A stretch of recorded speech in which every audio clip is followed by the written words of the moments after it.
265 wasn't going to work for you. Yeah. Just like you said, it'd be big, hey, great, Aaron, you're a nice guy, and you may know what you're doing, but yeah. dude, I'm just not motivated when I look at you. Yep. But now I'm motivated when I look at you.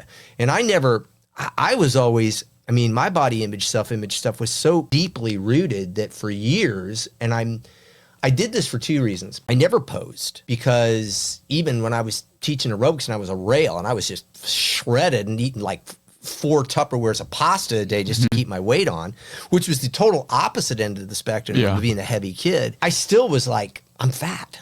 I mean, I went through all this stuff, but I always maintained an image. I wanted to be like approachable.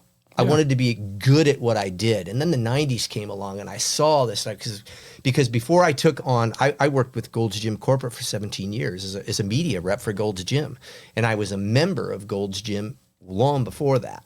Sports Connection in 1989 closed, and somebody opened a Gold's Gym franchise that ended up being the most successful Gold's Gym franchisees ever. And that was just now bought by EOS. That was the 23 gyms were just sold to EOS like a month ago. Oh, well. And but we went to Gold's Gym. Then I eventually started with Gold's Gym, and you know the image that Gold's Gym puts out. Yeah. And so I just that image of Gold's Gym, I didn't have that.